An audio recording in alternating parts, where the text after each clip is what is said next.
विपिन, सब्जी काट कर रखना, शाम को रात को खाने में तुम्हारी मनपसंद की सब्जी बनाऊंगी, कहते हुए नीतू ने जल्दी से अपना नाश्ता खत्म किया। ओके, ये रही तुम्हारी कार की चाबी और ये रहा तुम्हारा टिफिन, पहले पकड़ लो वरना फिर से भूल जाओगी, कहते हुए विपिन ने पत्नी को टिफिन पकड़ाया। अगर चाहूं भी तो तुम मुझे भूलने कहाँ दोगे? नीतू खिलखिला उठी। तुम्हारे फेवरेट आलू के पराठे रखे हैं, अच्छे से खा लेना। OMG, आलू के पराठे? फिर तो हो चुका मेरा खाना। ऑफिस में सभी को तुम्हारे हाथ के आलू के पराठे बहुत पसंद हैं। पिछली बार 3 पराठों में मुझे सिर्फ आधा ही खाने को मिला था, नीतू ने शिकायत सी दर्ज कराया। आज 4 रखे हैं, कम नहीं पड़ेंगे।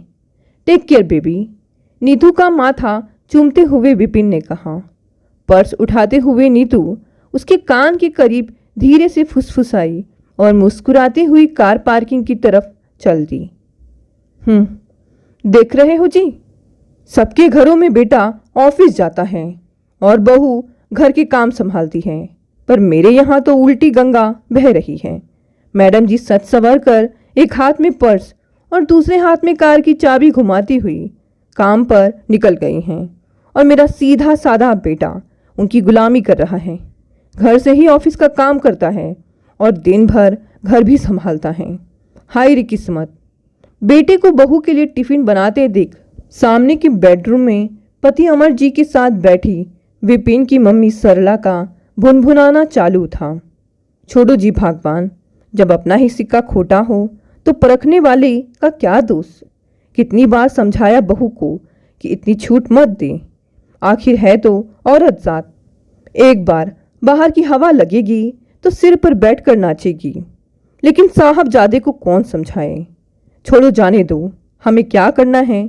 जब तक इच्छा है रहो, नहीं तो गांव चल के रहेंगे। जब तक यहाँ हैं अपना मुंह बंद रखें। अमर जी ने सलीके से पत्नी को अपना ज्ञान परोसा। मम्मी पापा की बातचीत सुन डाइनिंग टेबल साफ कर रहे विपिन के हाथ 2 पल को रुके, लेकिन अगले ही पल गुनगुनाते हुए इसने अपना काम जारी रखा। यूं भी अब उसे मम्मी पापा के जहर बुझे तीरों से कोई फर्क ना पड़ता था, क्योंकि अपने भविष्य को बेहतर बनाने के लिए उसने और नीतू ने यह फैसला अपनी मर्जी से काफ़ी सोच समझ कर लिया था। 28 वर्षीय नीतू एक होनहार युवती थी, जिसने हाल ही में अपनी मेहनत और प्रतिभा के बल पर छोटी सी उम्र में एक मल्टीनेशनल कंपनी में डिप्टी GM की पोस्ट संभाली थी। उसकी बढ़ती जिम्मेदारी और काम के अतिरिक्त दबाव के चलते यह उन दोनों का साझा डिसीजन था कि फिलहाल विपिन घर की जिम्मेदारियां संभाल लेगा। बाद में उनके बच्चा प्लान करने पर नीतू घर से काम करेगी, ताकि बच्चे को माँ की प्यार भरी देखभाल और सही परवरिश मिल सके। समझदार नीतू कभी भी दूध पीते बच्चे को किसी नैनी के भरोसे नहीं पालना चाहती थी। खुद विपिन भी बहुत अंडरस्टैंडिंग था, लिहाजा पत्नी के सफल करियर और अपनों के बेहतर भविष्य के लिए उसने खुशी खुशी वर्क फ्रॉम होम का चुनाव किया था।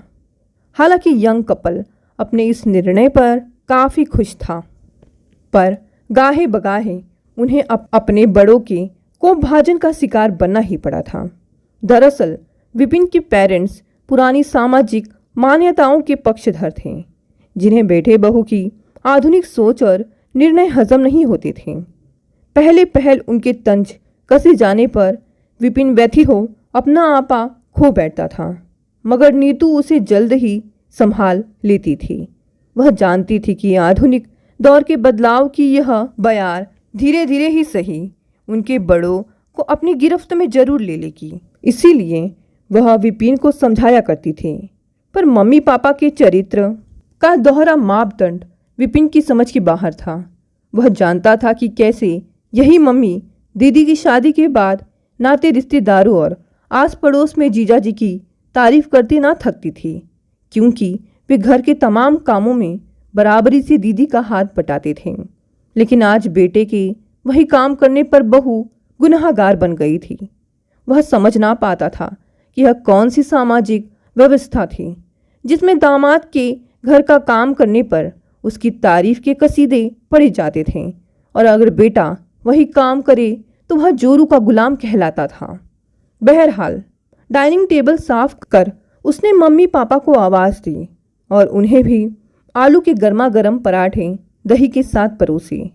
फिर अपने लिए प्लेट लगाकर वह सीधा अपने टेबल पर जा पहुंचा और लैपटॉप खोलकर ऑफिस का ज़रूरी काम निपटाने लगा। शाम को सब्जी फ्रिज से निकाल ही रहा था कि मम्मी ने आवाज़ दी, भाई अगर बहू को ऐतराज़ ना हो तो मैं सब्जियां काट कर रख देती हूँ। कैसी बातें करती हैं आप माँ, भला आपसे बेहतर सब्जी कोई काट पाएगा? कहते हुए विपिन मन ही मन मुस्कुराया और सब्जी की बास्केट मम्मी के आगे रख दी। वह जानता था कि मम्मी को मालूम है कि उसे ठीक से सब्जी काटनी नहीं आती, पर अक्सर वह सब्जी काटते हुए चाकू से खुद को चोट पहुंचा लेता है। देर शाम नीतू ने दर्द से कराहते हुए घर में पहला कदम रखा। क्या हुआ बेबी? विपिन अपना सारा काम छोड़कर दौड़ा। कुछ नहीं, रास्ते में कार में न जाने क्या प्रॉब्लम हुई, रुक रुक कर झटके खा रही थी। आते वक्त उसे सलीम के गैराज पर छोड़ आई हूँ, कल शाम तक मिलेगी। वहाँ से ऑटो पकड़ने निकली ही थी कि जाने कहाँ से लोहे की एक कील पैर में चुभ गई। काफ़ी खून भी निकला है और अब बहुत दर्द कर रहा है। नीतू दर्द से फिर कराहा उठी। यूँ तो काफ़ी गहरा कट है, जाओ डॉक्टर को दिखा दो, और हाँ एटीएस का इंजेक्शन भी लगवा लेना। अमर जी ने घाव देखते ही कहा। मैडम जी तो चोट लगाकर बैठ गई, अब खाना का क्या होगा? बच्चों की जाने की बात सरला की आंखों में झुंझलाहट थी। कैसी बातें करती हो भगवान, उसने जानबूझकर थोड़े ही कील में पांव दे मारा। वह तो वैसे ही दर्द से परेशान है। चलो आज हम मिलकर खाना बनाते हैं, वैसे भी बहुत दिन हो गए तुम्हारे हाथ का स्वादिष्ट खाना खाए हुए। हाँ भाई, अब बुढ़ापे में फिर से चूल्हा चौका संभालो, वरना दिन भर के थके हारे बेटे को काम में लगना पड़ेगा। बड़बड़ाते हुए सरला काम में लग गई। उसे अभी भी बहू से ज़्यादा बेटे की चिंता थी। जब तक नीतू और विपिन लौटे, खाने की खुशबू से पूरा घर महक रहा था। मम्मी पापा को खाना सर्व करके विपिन अपने और नीतू के लिए भी एक प्लेट में खाना परोसने लगा। उसके पैर में अभी भी काफ़ी दर्द है, ठीक से चला नहीं जा रहा है और थकी हुई भी है, तो उसे वही खिला दूंगा। मम्मी की आंखों में कौंधते सवाल को देखकर विपिन ने सफाई दी। एक ही प्लेट में दोनों खाओगे? क्या घर में बर्तनों की कमी है? सरला ने चिढ़कर पूछा। अरे माँ, कल बाई नहीं आएगी तो बर्तन तो मुझे ही धोने होंगे ना। फिर आप ही तो कहती थी कि एक ही थाली में खाने से प्यार बढ़ता है। कहकर मुस्कुराता हुआ विपिन अपने कमरे की ओर बढ़ चला। बेटे का दो टुक जवाब पाकर सरला हतप्रभ रह गई। बेचारगी से पति की ओर देखा तो मौके की नज़ाकत समझकर अमर जी ने भरसक कोशिशें कर अपनी हंसी रोकी, वरना बेटे का गुस्सा बाप पर उतरने के पूरे आसार नजर आ रहे थे। वैसे भी पत्नी के तेज तर्रार स्वभाव के चलते अधिकतर मौक़ों पर अमर जी चुप्पी साध जाया करते थे। कभी कभी बात रखते भी तो इस तरीके से कि पत्नी को बुरा ना लगे। 2-3 दिन में विपिन की बेहतर देखरेख से नीतू का घाव जल्द भर चला। परिस्थितियों को देखते हुए बेमन से ही सही अमर जी और सरला ने भी घर के कामों में हाथ बटाया। फिर भी बेटे को बहू की देखभाल करते देख अक्सर सरला चिढ़ जाती थी। उसी बीच नीतू के हाल जानने के लिए उसकी माँ का फ़ोन आया। उसके बाद उन्होंने काफ़ी देर तक अपनी समधिन सरला से भी बात की। उस दिन सुबह नीतू ऑफिस के लिए तैयार हो रही थी कि उसका मोबाइल घनघना उठा। यह मैं क्या सुन रही हूँ? विपिन घर पर रहता है और तुम ऑफिस जाती हो? हाँ माँ, इसमें हर्ज ही क्या है? कई बार ज़्यादा काम की वजह से मैं ऑफिस से लेट आती हूँ। ऐसे में कोई तो घर संभालने वाला होना चाहिए ना। तुम दोनों ने किसी से भी बिना पूछे इतना बड़ा डिसीज़न ले लिया। आखिर नाते रिश्तेदार क्या कहेंगे कि दामाद घर में बैठा बेटी की कमाई खा रहा है। यह तूने ठीक नहीं किया नीतू। आखिर हमें समाज के बीच ही रहना है। अच्छा मम्मी, लोगों का तो काम ही है कुछ ना कुछ कहते रहना, और फिर आपको कब से समाज की फिक्र होने लगी? याद है जब भैया शादी किए बिना गैर जाति की लड़की को भगाकर घर ले आया था, तो कैसे बिना समाज की परवाह किए आपने उनकी चटमंगनी पर शादी करा दी थी। कहते हुए नीतू कुछ पल को रुकी। पिछला कुछ वक्त हमने कितनी तंगहाली में गुजारा है। जब मेरे पास ढंग की जॉब तक ना थी, तब कहाँ थे ये सो कॉल्ड नाती रिश्तेदार? कोई भी हमारी मदद को आगे क्यों नहीं आया? और आज जब मेरी इतनी अच्छी जॉब लगी है और हम इसे अच्छे से मैनेज करने की कोशिश कर रहे हैं, तो आप चाहती हो कि मैं घर पर बैठ जाऊं? नहीं मम्मा, ये हमारी ज़िंदगी है और इसके लिए निर्णय लेने का अधिकार भी सिर्फ हमारा है। थोड़ी बिजी हूँ, बाद में बात करती हूँ, कहकर नीतू ने कॉल काट दिया। उसका मन कसीला हो चला था। उसने बचपन से माँ को अपने और भाई के बीच छोटी छोटी बातों पर फर्क करते देखा था।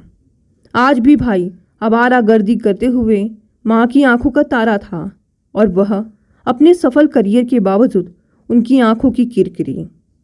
उसका उतरा चेहरा देख विपिन ने एक प्रश्नवाचक दृष्टि उस पर डाली। तुम्हारी माँ जो ना करे वह थोड़ा है। नीतू की आंखों में नाराजगी के भाव थे। ओहो, तुम उदास मत हो। तुम्हारी माँ हो चाहे मेरी, इन्हें अपना काम करने दो और हम अपना करते रहेंगे। इनकी बात को दिल से लगाने की ज़रूरत नहीं है। वैसे भी तुम्हारे दिल में बस मेरा ही ख्याल रहना चाहिए, समझी जाने मन? नीतू की ओर आंख मारते हुए विपिन शरारत से मुस्कुराया। सच्ची तुम नहीं सुधरोगी। अच्छा, मुझे तो देर हो रही है, मैं चली अपनी ऑफिस, बाय। नीतू फटाफट कमरे से निकलने को हुई। अरे सुनो, एक काम तो रह ही गया। क्या? नीतू ने पलट कर देखा। मुंह मीठा कराना, कहकर लपकते हुए विपिन ने उसे अपनी बाहों में जकड़ा और उसके हाथों पर एक जोशीला किस जड़ दिया। उफ, छोड़ो भी मुझे। नीतू कसमसाई और पति की बाहों की मजबूत गिरफ्त से छूटने का प्रयास करने लगी। अगले हफ्ते नीतू की कंपनी का एनुअल डे था। नीतू की बॉस ने इस प्रोग्राम की अरेंजमेंट के लिए 4 मेंबर की एक टीम बनाई थी, जिसे नीतू लीड कर रही थी। कुछ दिनों तक ऑफिस में लेट सिटिंग कर नीतू ने अपनी टीम के साथ मिलकर पूरा प्रोग्राम एक सिस्टमैटिक तरीके से अरेंज किया, जिसमें सभी एम्प्लॉयज़, उनकी फैमिली और बच्चों के लिए कई रोचक गेम रखे और उन्हें जीतने वालों के लिए आकर्षक प्राइज़ भी। सुबह के नाश्ते से लेकर दोपहर के लंच की शानदार व्यवस्था की गई और सबसे आखिर में भव्य सम्मान दिए जाने की व्यवस्था थी। सुनो, कैसी लग रही हूँ मैं इस साड़ी में? कल के प्रोग्राम में यही पहनने वाली हूँ। जरी के बॉर्डर की ऑरेंज शिफॉन साड़ी लपेटते हुए नीतू ने खुद को आईने में निहारा और विपिन को आवाज़ दी। अच्छी है। लैपटॉप पर काम कर रहे विपिन ने एक नज़र नीतू पर डाली और फिर से अपने काम में व्यस्त हो गया। सिर्फ अच्छी है, तुम्हारा ध्यान कहाँ है मिस्टर? अरे भाई, कल के प्रोग्राम में मेरा भी सम्मान किया जाएगा। मुझे सबसे सुंदर दिखना है। प्लीज़ ठीक से देखकर बताओ ना। नीतू ने मनुहार की। तुम्हारी सम्मान, तुम्हारी सुंदरता देखने के अलावा भी कई काम है इस दुनिया में। ये क्या बात हुई? मैंने तुमसे यूं ही कोई बात पूछी और तुम बात को कहाँ से कहाँ लेकर जा रहे हो। मैंने ऐसा कब कहा कि मेरे अलावा किसी और काम की कोई वैल्यू ही नहीं? आखिर तुम्हें मेरी सफलता से परेशानी क्या है? विपिन की उटपटांग बात सुनकर नीतू को भी कुछ तैस आ गया। हाँ, मैं जलता हूँ ना तुम्हारी सफलता से। अरे, तुम्हारे लिए मैंने अपना पूरा करियर दांव पर लगा दिया, और अब अगर तुम्हें यही लगता है तो यही सही, विपिन ने चिढ़कर कहा। मेरे ऊपर चिल्लाने की कोशिश भी ना करना। बेवजह की बदतमीजी मैं बर्दाश्त नहीं करने वाली। अरे, बर्दाश्त तो मैं कर रहा हूँ तुम्हें। क्या समझती हो तुम्हें एक रह गई हो कमाने वाली? हाँ, कमा रही हूँ। पूरे दिन जी तोड़ मेहनत करती हूँ, यूं ही मुफ्त में तनख्वाह नहीं आ जाती घर में। गुस्से में नीतू की आवाज़ कुछ तेज हो चली।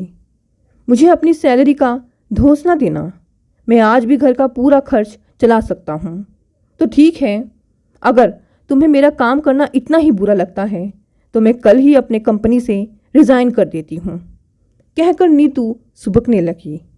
उधर बगल के कमरे में बेटे बहू के बीच की बहस को साफ सुनने के लिए सरला ने अपनी टीवी का वॉल्यूम काफ़ी कम कर दिया।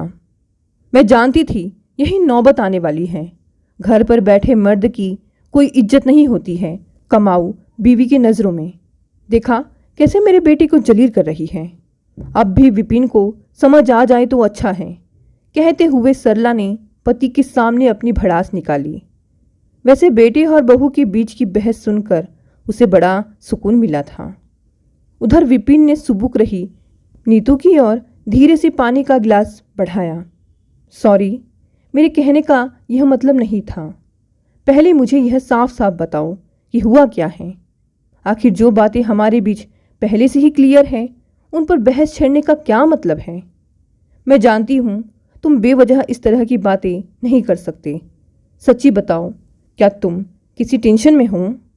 नीतू ने विपिन की आंखों में झांकते हुए पूछा। नीतू, ये देखो, 2 दिन पहले मेल आया है। रिसेशन के चलते कंपनी ने मेरी सैलरी 10% कम कर दी है। जिस वक्त मेरा इंक्रीमेंट लगना था उस वक्त ये। विपिन ने नीतू को कंपनी का मेल दिखाया। नीतू, हमने आज तक किसी की भी परवाह नहीं की है। जो सही समझा वही करने की कोशिश की, पर कभी कभी लगता है कि कहीं हम गलत तो नहीं कर रहे हैं।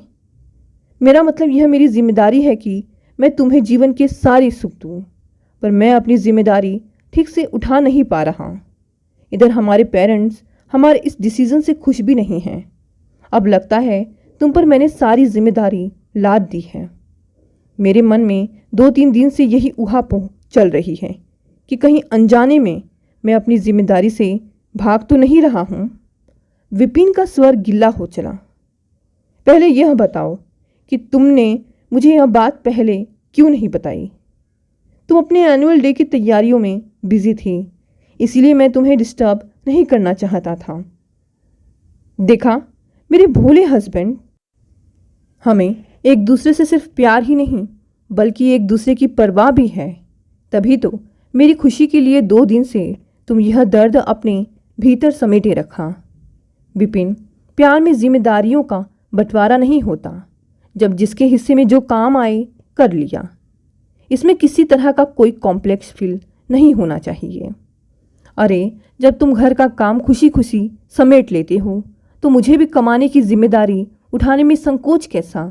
हमारे बीच यही अंडरस्टैंडिंग तो हमारे सबसे बड़ी स्ट्रेंथ है, जो हमें हर पल एक दूसरे से जुड़े होने का एहसास कराती है।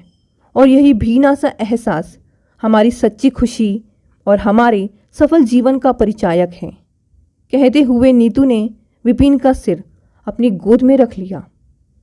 विपिन, लोग क्या सोचेंगे, समाज क्या कहेगा? आखिर हमारी सोच की सुई यहीं जाकर क्यों अटक जाती है? अपनी खुशी को दरकिनार कर हम दिखावे की जिंदगी क्यों ढोते चले जाते हैं? नहीं विपिन, हमारे इस प्यारे से रिश्ते में किसी भी कॉम्प्लेक्स, किसी गिल्ट या किसी दिखावे की कोई गुंजाइश नहीं है। जानू, एक बात अच्छे से समझ लो, मुझे तुम्हारी सैलरी कम हो जाने से कोई फ़र्क नहीं पड़ता, बशर्ते तुम मुझे अपना प्यार देते रहो। समझे मिस्टर ना समझ? प्यार कभी कम ना करना सनम, हर जुल्म गवारा कर लेंगे। गुनगुनाते हुए नीतू ने कहा। ओके मैडम, आपका हुक्म सिर आँखों पर। आज से ही बंदा अपनी शुद्ध देसी रोमांस लेकर आपकी खिदमत में हाजिर है। विपिन को सलामी की पोज में अपना राइट हैंड उड़ाते देख नीतू खिलखिला उठी। विपिन भी अब पूरी तरह से मस्ती के मूड में आ चुका था। हंसती हुई नीतू पर प्यार बरसाते हुए उसने उसे कसकर अपने आगोश में ले लिया। सुबह सुबह बेटे बहू को आपस में हंसते बोलते देखकर सरला का मुंह एक बार फिर से लटक गया। फिर भी बूझे मन से वे और अमर जी प्रोग्राम में जाने के लिए तैयार होने लगे। ऑफिस में रोज अपनी फॉर्मल ड्रेस में नज़र आने वाली नीतू आज साड़ी में बेहद खूबसूरत और ग्लैमरस नजर आ रही थी। अपने कर्ल बालों को उसने एक जिसकी कुछ लटें उसके रूप को और मोहक बनाए दे रही थी। प्रोग्राम में पहुंचकर उसने विपिन, अमरजी और सरला को सभी से मिलवाया।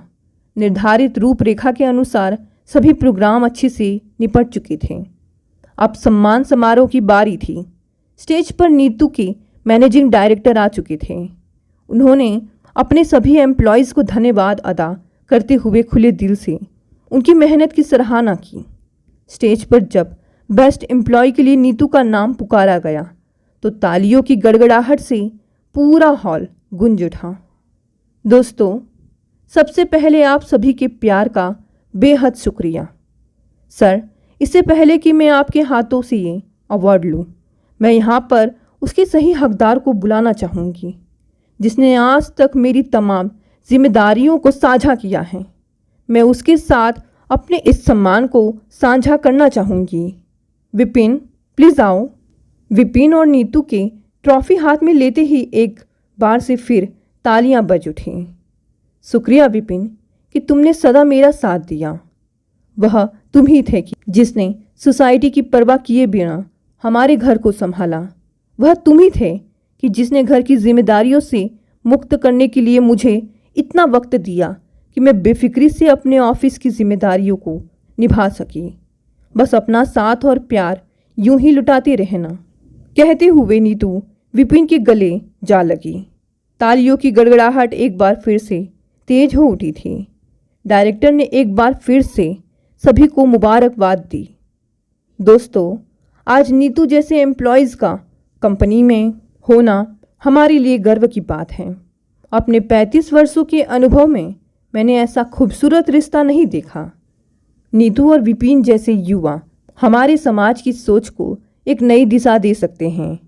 नीतू उन सभी युवाओं के लिए एक मिसाल है जो आज के आधुनिक दौर में खुली आंखों से सपने देखने और उन्हें पूरा करने की हिम्मत रखते हैं।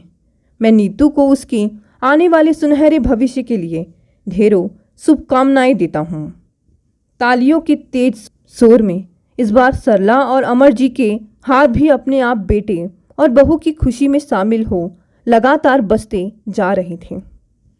दोस्तों, ये कहानी यहीं समाप्त हो गई। कहानी पसंद आई तो इसे लाइक, शेयर, कमेंट करें और साथ ही साथ अगर आप नए हैं तो चैनल को भी सब्सक्राइब कर लें। धन्यवाद दोस्तों, मिलते हैं अगली नई कहानी।